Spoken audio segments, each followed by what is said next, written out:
Hello, my dear viewers. You might have heard practice makes a man perfect, but I want to modify this sentence. Perfect practice makes a man perfect. आप English में एक कहावत है सुने होंगे, practice makes a man perfect. तो उसमें थोड़ा बदलाव करके ये बोलना चाहूँगा कि perfect practice makes a man perfect. Practice इतना परफेक्ट करो कि चीज़ें आपके लिए बहुत आसान हो जाए। इसी बात को ध्यान में रखते हुए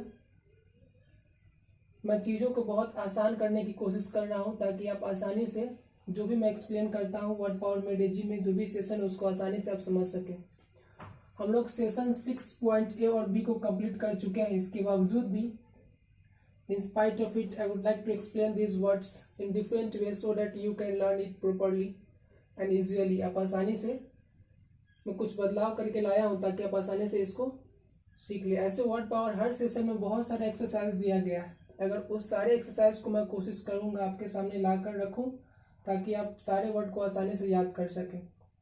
I will try my best to bring all the exercises which have been given in each and every session of word power made easy normal English। मैं कोशिश हर संभव प्रयास करूंगा और आपके लिए चीज़ों को आसान बनाने की कोशिश करूंगा। आप बचपन में इंग्लिश के टेक्स्ट बुक में या किसी भी टेक्स्ट बुक में मैथ्स आप जो हम लोग को मैच करना होता था राइट से लेफ्ट, उसमें आप बहुत किए होंगे। तो मैंने भी can you work with this words, इन सारे शब्दों के साथ काम करना है और इसको याद करना है। जो हमारे लेफ्ट में है उसको राइट वाले डिफिनेशन से मिलाना है। तो देखिए, पहले भी आप लोग देख चुके हैं और मिलाइए सही से। सबसे पहला जो वर्ड है ऑर्थोपेडिक्स है। ऑर्थोपेडिक्स का जो कॉम्बिनेशन है आप जानते हैं कि ऑर्थो ORTHO, ऑर्थो मिस होता है स्ट्रेट एंड पेडिक्स मिस होता है पेडोज मिस चाइल्ड।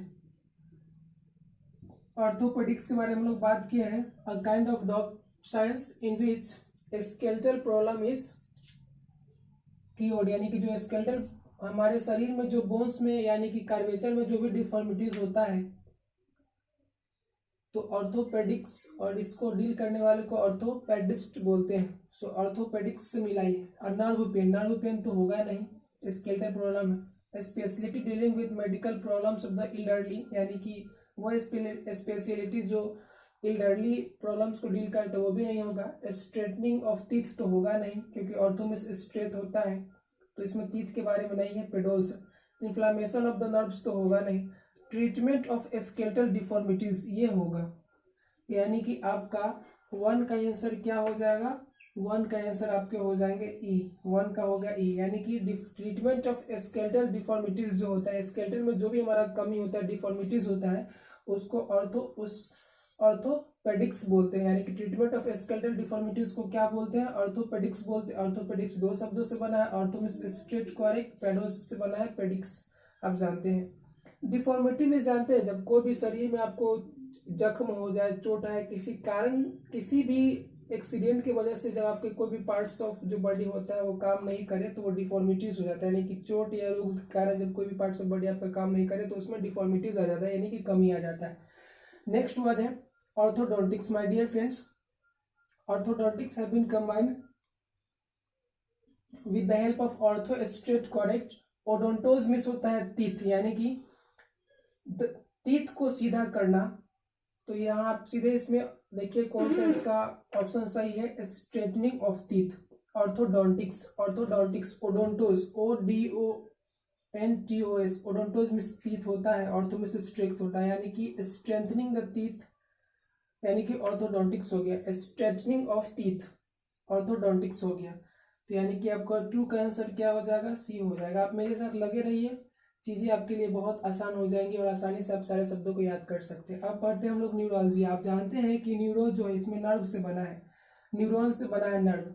और ऑल्जिया में हम लोग डिस्कस कर चुके हैं ऑल्गोस, ALGOS, ऑल्गोज मिस होता है पेन। तो न्यूरॉन प्लस ऑल्गोज से न्यूरोलॉजिया बना है। ऑल्गोज मिस क्या होता है, पेन। तो ये जरूर जाहिर सी बात है कि न्यूरोलजिया एक नर्व का पेन हो सकता है। तो इसमें देखिए कि वो कहाँ है, नर्व पेन को क्या बोलते हैं, न्यूरोलजिया बोलते हैं। तो माय डियर व्यूअर्स 3 का हो गया आपका आंसर ए। अब देखिए न्यूरिटिस। न्यूरिटिस का मीनिंग क्या होता है, इटिस मिस होता है इन्फ्लामेशन, और न्यूरो इससे इटिस से जो पहले है वो न्यूरॉन से लिया गया, नर्व से लिया गया। यानी कि नर्व में जब इन्फ्लामेशन हो जाता है तो उसको क्या बोलते हैं, न्यूरिटिस बोलते हैं। तो माय डियर फ्रेंड्स 4 का आंसर आपका क्या हो जाएगा, डी हो जाएगा। 4 का आंसर आपका डी हो जाएगा। न्यूक्लियस यानी कि inflammation of the nerves, inflammation में सूजन होता है।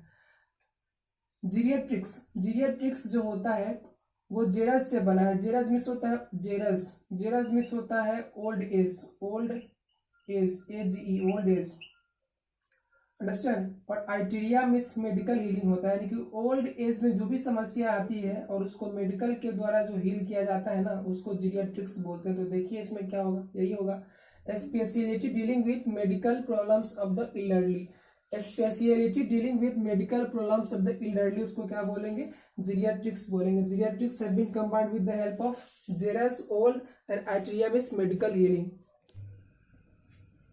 So my dear viewers, we have more words in this session 6.ab. Can you work with these words? So we have more 5 words: cardiogram, cardiograph, neurosis, psychosis, psychiatry. आपको इन सारे वर्डों को जो इधर option दिया गया है राइट में, उससे मिलाना है। मैं एक एक करके एक्सप्लेन भी करूंगा रूट वर्ड्स के साथ। तो सबसे पहला वर्ड है cardiogram. Cardiogram A B C D option, इसमें से देखिए कौन सा इसका सुटेबल डिफिनेशन इसके द्वारा कार्डियोग्राम मैच कर सकता है। तो मैं पहले कार्डियोग्राम के बारे में बताता हूँ। Cardiogram has been taken cardia, KAR, understand, DIA, cardia means होता है heart, HEART, heart, understand. Cardiogram is heart. और cardiogram is a kind of beep, एक प्रकार का बीप होता है। मैं पहले भी डिस्कस कर चुका हूं, जैसे कि कोई भी व्यक्ति जब पेशेंट हॉस्पिटल में होता है, उसके हृदय का गति जो मेजर किया जाता है ना, यानी कि बीप होता है, यानी कि एक कार्डियोग्राम जो होता है रिकॉर्ड ऑफ हार्ट बीट होता है, यानी कि जो हार्ट बीट को रिकॉर्ड होता है ना, उसी रिकॉर्ड को हम लोग कार्डियोग्राम बोलते हैं। तो इसका कार्डियोग्राम का तो सामने ही लिखा हुआ है, record of heart beat is called cardiogram, क्योंकि हार्ट, कार्डिया मींस हार्ट होता है। तो ये आपका हो जाएगा 1 का आंसर क्या हो जाएगा, यहाँ भी आप लिख सकते हैं 1 का आंसर हो जाएगा आपका, सॉरी 1 का हो जाएगा आंसर ए। नाउ है कार्डियोग्राफ, अंडरस्टैंड। तो cardiograph is a machine in which cardiogram is measured. तो कार्डियोग्राम जो होता है वो हार्ट के बीप को मेजर करने वाला एक टेक्नोलॉजी होता है, यंत्र होता है, मशीन होता है। तो इसमें देखिए कौन सा होगा, instrument for recording heart beats, यानी कि वह इंस्ट्रूमेंट जिसमें हार्ट बीट रिकॉर्ड्स किया जाता है उसको कार्डियोग्राफ बोलते हैं। यानी कि कार्डियोग्राफ एक मशीन है, उस मशीन में जो बीप रिकॉर्ड होता है उसको कार्डियोग्राम बोलते हैं। तो आपका 2 का जो आंसर हो जाएगा क्या हो जाएगा, ई हो जाएगा। Now we have neurosis. Neurosis जो है वो न्यूरॉन से बना है, NEURON। न्यूरॉन में से आप जानते हैं कि क्या होता है, नर्व होता है, NERVE, नर्व। और ओसिस एक सफिक्स होता है, OSIS, जिसका मीनिंग होता है, आप जानते हैं क्या होता है, एबनॉर्मल और डिजीज कंडीशन होता है। तो न्यूरोसिस क्या होगा, देखिए इमोशनल डिस्टर्बेंस होगा, मेंटल अनबैलेंस होगा, क्या होगा उसको देखिए, इमोशनल डिस्टर्बेंस होगा। तो 3 का जो हो जाएगा आपका सी हो जाएगा। यानी कि मैं पहले ही बता चुका हूँ कि न्यूरोसिस जो होता है वो इमोशनल डिस्टर्बेंस होता है और साइकोसिस मेंटल डिस्टर्बेंस होता है, मेंटल अनबैलेंस। क्योंकि न्यूरोसिस जो होता है वो नर्व का अबनॉर्मल और डिजीज कंडीशन को न्यूरोसिस बोलते हैं, और माइंड के अबनॉर्मल और डिजीज कंडीशन को क्या बोलते हैं, साइकोसिस बोलते हैं। क्योंकि आप जानते हैं PSYCHE, साइकी मींस क्या होता है, mind, MIND, mind, spirit, soul होता है। और ओसिस मींस आप जानते हैं अबनॉर्मल और डिजीज कंडीशन होता है, OSIS।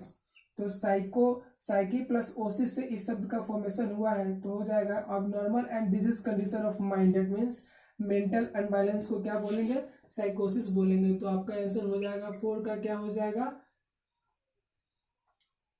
सी हो जाएगा। अब हमारे पास लास्ट वर्ड है साइकेट्री। साइकेट्री भी है, वो आइटेरिया से बना है और साइकिमिस माइंड होता है, यानी कि the medical healing of mind is called psychiatry. तो देखिए क्या होता है, treatment of personality disorders, treatment of personality disorder, यानी कि पर्सनालिटी में व्यक्तिगत रूप से जब पूरा डिजॉर्डर आ जाए, पर्सनालिटी में ही कमी आ जाए, तो उसको क्या बोलते हैं, उस ट्रीटमेंट ऑफ पर्सनालिटी डिजॉर्डर्स को क्या बोलेंगे, साइकेट्री बोलेंगे। देखिए पर्सनालिटी में पर्सन से जुड़ा हुआ व्यक्ति, डिजॉर्डर्स में कमी होता है, यानी कि पूरे पर्सनालिटी में ही डिजॉर्डर्स आ जाए तो उस ट्रीटमेंट प्रक्रिया को क्या बोलेंगे, साइकेट्री। यानी कि देखिए पूरा पर्सनालिटी का जो सुंदरता होता है वो माइंड के ऊपर ही डिपेंड करता है कि आप कितने अच्छे लॉजिक का इस्तेमाल करते हैं, आपका सेंस ऑफ ह्यूमर क्या है, आपका सेंस ऑफ नॉलेज क्या है, इन सारी चीज़ों का जो होता है वो कंट्रोल कौन करता है, माइंड करता है। तो साइकेट्री जो है साइकी प्लस आइट्रिया से बना हुआ है, यानी कि the medical healing of mind. जब आपका माइंड ही सही नहीं होगा तो पर्सनालिटी सही नहीं होगा, पर्सनालिटी सही नहीं होगा, इसीलिए ट्रीटमेंट ऑफ पर्सनालिटी डिसऑर्डर्स को क्या बोलते हैं, साइकेट्री बोलेंगे। तो आपका 5 का आंसर क्या हो जाएगा माय डियर फ्रेंड्स, डी हो जाएगा।